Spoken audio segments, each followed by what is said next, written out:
I remember very clearly the first time I saw Blood Simple being really struck. You thought this, it's an extraordinary cinematic presence. Of course, here in England, it then became a cult film on the late night circuit, paired up with The Evil Dead, strangely enough. How much do you see, and very well they played together as well. How much do you see in No Country for Old Men any sort of sense of return to the aesthetic of Blood Simple? No Country, it was only kind of retrospectively that we sort of realized, oh, okay, this is sort of like this that we've done before, that we've done before, in certain obvious ways that, believe it or not, didn't even occur to us when we read it and started working on the movie. I mean, the fact that they're both about No Country and Fargo, for instance, both deal with sheriffs in small towns. Well, I remember once when we were doing Fargo, being out on a road with Steve Buscemi and Peter Stormare, and they're getting a body off a road, and I sort of looked at Ethan and said, haven't we shot this scene before? Because we did it in Blood Simple. By virtue of the fact that we made both movies, yeah, but from a conscious point of view in terms of, returning to a similar aesthetic or any of those issues, to be quite honest, to whatever extent we can, we try and avoid it, and it's only despite our best efforts that we get pulled back into things that and start repeat certain things. So it's a difficult question to answer. No, it's very true. I mean, to the degree that you're aware of this is like something you've done before, you would change it because one doesn't want to repeat oneself. So we're just bumping up against whatever it is, the limits of our imagination. So thank you for pointing it out. But I mean, we did. One of the things we liked about the novel was, like most of the stuff that Cormac McCarthy's written in the last, 20 years, it's set in Texas, which is an area that we're interested in, and we've both been in that area. We both spent a significant amount of time in Texas, and it was one of the things that we liked with Blood Simple. The interesting thing is that the movie has completely its own flavour. It is very, very close and very faithful to the novel, right down to the language which is used at the beginning and the end of the film. I mean, what was it about that novel that particularly appealed to you? Because one of the themes of the novel is this idea that somehow there is a new form of evil that has grown up recently, and it's asking questions about whether every older generation, even in the title, whether every older generation fears that what is coming now is somehow bad and decrepit. So what appealed to you about that? Well, that. Great, the Coen brothers, thank you very much. I mean, that was an appealing and interesting idea that was sort of, beautifully sort of dealt with in the story. That idea in the context of that story was very appealing. And I mean, there were other things as well. We were familiar with his work, but this novel was sort of, in a way, more of a genre novel than he's written before. It was pulpier. It was more of a, and for us, it seemed for that reason to be more promising as a movie. Is there any part of you that thinks that one of the reasons it appealed is because of where you are in your life or where you are in... Oh, definitely, yeah. Right, getting old, it is, as I wasn't trying not to say that, but No, I'm sure 20 years ago, certainly, we wouldn't have been... we might have liked the novel, but it wouldn't have been... Yeah, you find yourself saying, wandering around like an old person saying, kids these days, their music is shit, and, things like that. You definitely do relate more to...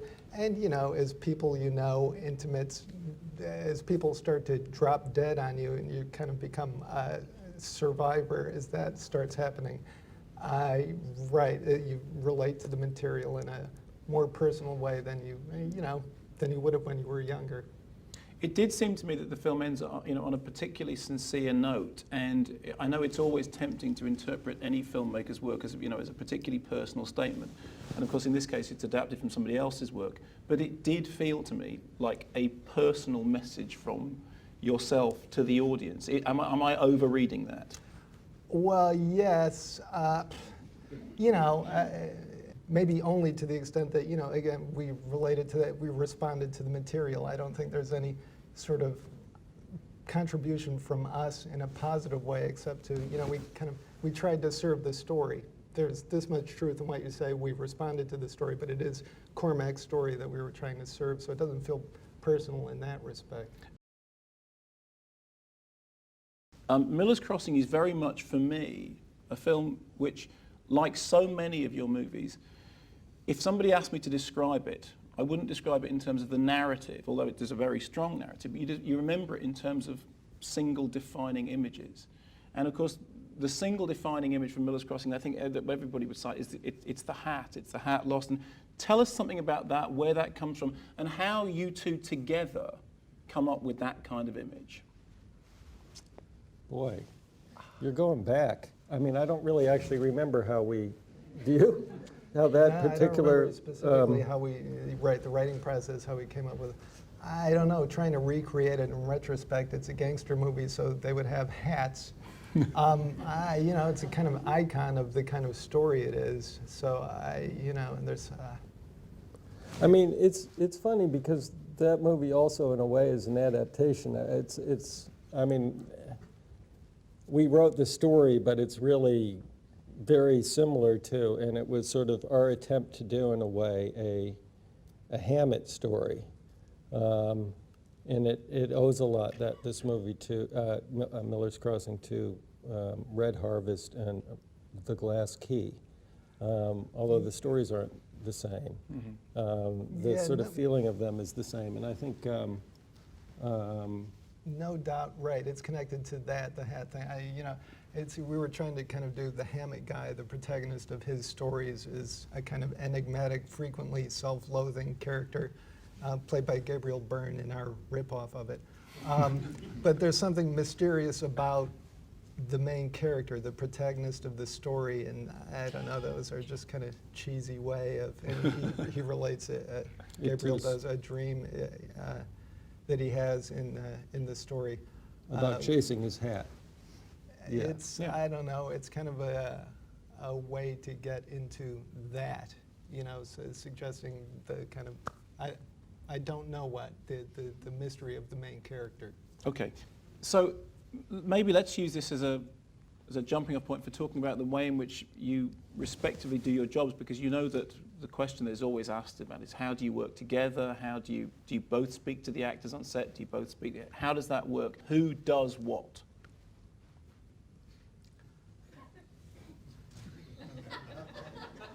Also a difficult question. Okay.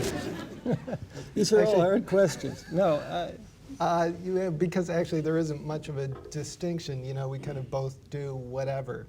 You know, it starts with writing the script together, and making the movie is just kind of an extension of that, and there's no real separation of labor. So it's kind of that is the answer. I mean, there is no division. When you say writing the script together, what do you both sit down in a room together with two typewriters, or do you? I mean, how does it actually happen? I mean, seriously, how does it happen? well, it's interesting because Ethan would said that in the case of adapting a novel like No Country, you need two people because I hold the spine of the book open while he types into the word process.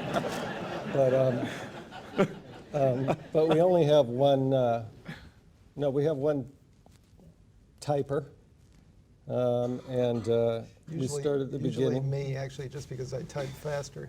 But no, we're both in a room together talking it through. You know, just talking the movie through scene by scene. And do you sort of do the dialogue out loud to each other? I mean, I ask this because obviously, you know, writing is a fairly mysterious process, and a lot of people do it completely on their own. But being in a room with somebody else, you verbalize it, you sort of throw it around. Sometimes, Yes. yeah. And do you generally find that you are of a mind about things, or do you have rows and disagreements about them? Well, no, it's not a question of having rows. When we're of a mind, it's going well, and when we're not, it kind of peters out. I mean, thoughts either provoke further thoughts or they don't, meaning that's the kind of end of that road, whatever it was. When you're trying to develop something, it's not a question of kind of competing points of view that you might have a row about. It's just a process of seeing whether things lead somewhere or not. Right. On the set, I mean, by virtue of the fact that having sort of written the script together, we're pretty much, I mean, we obviously share sort of the fundamental point of view about the material. On the set, if we're directing a scene, we're just both there. I mean, we would, in a scene like this, block the scene with the actors and run through it and start breaking it down in terms of the shots that we're doing, which are generally dictated by some conceived sort of visual plan that we have, usually that we've done with storyboards, but often those boards change when we get on the set, depending on what the location is or what the actors are doing or how the blocking changes, which is sort of mutually worked out between, as I say, we're both there, the actors are there. We start shooting the scene, and if there's questions, they're literally asked, to the person who's closest to the person who's asking the question. Or, actually, it's very similar, Joel and I working with each other as related to us working with other people. You might give a note to an actor, and it might be fruitful. They do it, and you go, okay, yeah. Or it, again, might kind of peter into nothingness. It might just kind of, Sure. Right. It might yield something, or it might not. I mean, it's...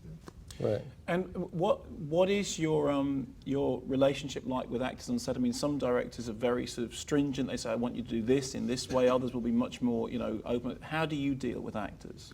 No, we're not kind of, moving props around. We're we kind of let them do their thing. But the films never give the sense of improvisation. I mean, they do give the sense that, you are, it's Well, scripted. we don't improvise the dialogue, for instance, or we don't change the scenes.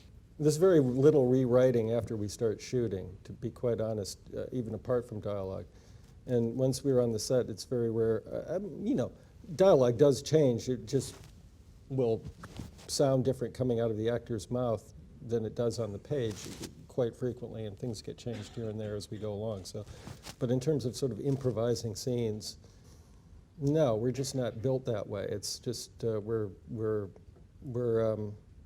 quite the opposite, as a matter of fact. So it sounds like what you're saying is that the key creative work is done in the writing process, and by the time you get to the set, those, you have a structure in which you're working. You basically have the thing in your head. And that what then happens on the set is a matter of realizing that rather than of experimenting to see how that might change. Is that correct? Not exactly. It's kind of like, Hitchcock famously said that, once he sort of finished the preparation of the movie and went on the set, the only thing that could happen was that something could go wrong. I've always thought that was well, he may have meant it at a certain level. It's even with Hitchcock, I'm sure that was an exaggeration. I can't believe he made 50 movies walking on the set just hoping something wouldn't go wrong. You go on the set and all kinds of things change, but that's different from, and you're open to all kinds of possibilities because movies are made of so many different elements and so many different things sort of go into making something work or not work, and you have to be open to all those things. But that's different from saying, I'm going to rewrite the scene or change the dialogue, The fundamental sort of nature of the scene, you want to sort of work out, or at least we do, before we get on the set. But then you've got to make the scene work at some level dramatically. And it wouldn't be fun otherwise. I mean, again, I don't, and we have actually, we both enjoy the actual making of the movie. I can't imagine it being fun if essentially everything was done. Well, I mean, Hitchcock may have been being facetious, but he also said, I never shoot coverage. I know exactly what all the shots are going to look like, so that's what I do. And the other thing he said was, I never said that actors are cattle. I just said they should be treated like that. Yeah. In that big-hearted way of his. One of the things that's really interesting about Barton Fink, you were talking before about genre and about No Country being, more of a generic piece. But I remember here, it also won an award as Best Horror Film of the Year. Because there is real, genuine horror in it. There's a demonic element. There's a sort of almost a supernatural element. How do you think about Barton Fink generically? I don't know that we were thinking about generically. We were thinking about two things I remember when we first started working on it. One was a Jim Thompson novel that takes place in a deserted hotel called, which one was that? Is that? Hell of a Woman? I can't remember. And just the idea of the sort of hotel as a ghost ship was sort of interesting to us. And we both read a book called City of Nets. It's by a journalist named Otto Friedrich. It was about German expatriates in Hollywood in the 40s. Actually, a really interesting book. And just the whole oddness of, these German intellectuals trying to make a living and, refugees from Hitler trying to make a living and getting screamed at by Jack Warner or Louis B. Mayer or whatever. It was just all kind of, it appealed to us. And, other peripheral characters like William Faulkner being brought in to write wrestling pictures, which really tickled us because we didn't know there was such a thing. Boxing pictures, yes, but wrestling pictures? I mean, Maurice Maeterlinck in Hollywood, and just these strange characters that would come both from Europe and from... And then in addition to that, we were also thinking about Clifford Odets, and that whole, both, who we really like, I mean, a playwright that I think we both really like. But that whole point of view and that idea, Odets also went to Hollywood. His experience there obviously was not anything like Barton Fink's. But imagining a character like Odets, or sort of taking off from that character into something else and imagining, what might happen to him. But we digress. You were asking a genre question, and there is this much. We did think about, we don't outline or know where the story is going when we start writing a script. We just kind of start at the beginning and see where it goes. But in the case of this, we knew just kind of in terms of a shape that we wanted it to start with this character in this environment and then take a shift. We did kind of know, even when we started, that we wanted this movie to have a kind of pivot point, which is when it kind of starts to resemble, as you say, a horror movie, that it become not the story that the audience had been prepared to, that the audience thought they were following. Well, one of the things the film does absolutely brilliantly is that tip, and it's throughout your movies, you seem to enjoy sort of wrong-footing the audience. They're not sure sometimes whether to laugh or to be appalled. And there is I think that's a fantastic strain, particularly in Barton Fink, is that when it turns into a horror film, it's happened almost without you noticing it, to the point that I think that some people wouldn't define it as a horror film. It's a story of murder, and it's a story with blood in it. It has at its centre this absolutely monumental character of the pregnant woman, and it's in a dialect which, at least here in the UK, was completely sort of foreign and unknown. How much would audiences in the US be familiar with the dialect of Fargo? Not much. It's a very specific regional thing that's not familiar to. People in the States that are kind of familiar with the Texas stereotypes and the Deep South stereotypes and whatever, that kind of, the accent, all this sort of everything kind of associated with those with those regions. But Minnesota is just a exotic even to most Americans. Okay. And so just to clear up one other fact, at the beginning of Fargo it says this is all completely true. That's Yes, complete nonsense, isn't it? Yes, it is. Okay, great. It seems to me that an awful lot of the script and the dialogue comes out of the accent. It's like the accent was there first and the words came second. Is that correct? How did it happen? Well, that's sort of right. I mean, it's that's where we grew up. So I mean that part of the country, and it's kind of about talking that way, That's sort of what was one of the interesting and appealing things, I think, one of the starting places. And in terms of getting your actors to use that, I mean, I'm assuming that accent wasn't native to any of the cast. Some of them, actually, several actors were local. There's actually a pretty good acting community there in Minneapolis. But Francis, obviously not. But they work with dialect coaches as actors do. And tell us about Frances McDormand's character, because I know it's the thing that everyone comments on. At the centre of this thing, you have a heroic pregnant woman who's the audience is completely on her side. But there's something about the sheer physical bulk of her character that carries weight, isn't there? Yeah, we talked about her. We put her in. She was always in the brown, horrible state trooper uniform with a big parka. We including Fran, just. In the middle of the snow, we thought, it's just a great big turd in the middle of the snow. So that's how you described it. You said, I want you to... Yeah, she was down down with it. that. Yeah, she was all right. She was okay. And what about, as I was saying before, this balance between, humour and horror? I mean, the film descends into people being put through wood chippers and that sort of thing. And it is, the stuff which is violent is shocking, as it is meant to be. Plus, it is all framed by this, and I have to say, when I saw Fargo the first time, I had no idea, when you said at the beginning, this is all based on truth, that you were lying to me. But so there is a sense of, of genuine threat, of genuine, mournful loss and misery going through it. How do you balance those elements? It's funny we did that. We said, in effect, see how terrible people are. This is actually based on a true story. We're not making this shit up. This is how bad people can actually be. Yeah, it's shameful. What was the question? Well, I was actually asking about that, that balance between humour and horror, but that is part of it. That whole thing about this really did happen. These people really did do this to each other, and the guy really did put somebody through the wood chipper. Uh-huh. Right. And how one balances that. Well, see, it's hard not to laugh, isn't it?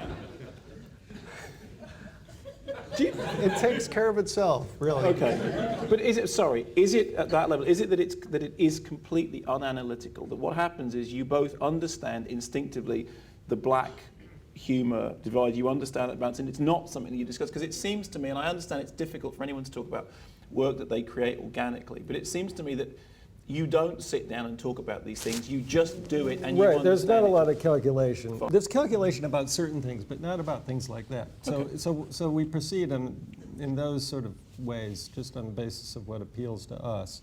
Even when we're doing something that's not a comedy, what makes us laugh? We're in the room together, and we're doing this, and that, that may contribute to part of it. I don't know. Do you think that you have a generally optimistic view of human nature, or is it look how bad people can be? Oh, both. I think we both have a horror of sentimentality. Mm-hmm. I like it when you leave a movie feeling good, but you want to say, look how horrible people can be. Isn't life great? You can still feel good. Yeah. Sentimentality to me is, look how wonderful people are. Isn't life great? That's kind of boring. But the other thing is interesting. Do you really have a total aversion to sentimentality? Yes. Is that in a way the sort of the thing that you would absolutely avoid, whatever subject you were dealing with, whether it was comedy or whatever? That is sentimentality the thing that you would never flirt with? That's probably fair to say. Yeah, but we're not going to make something. I don't think we're going to make a movie which is sentimental. I don't think we're going to make a movie about the triumph of the human spirit. Okay. I speak as somebody who absolutely loves It's a Wonderful Life, and I wonder whether you think... So do I. Yeah, okay, Actually, because I it's do. not Yeah. sentimental, it's actually about suicide and despair. Yeah. Yeah. Great, fine, so we're on the same page. So ladies and gentlemen, the Coen brothers.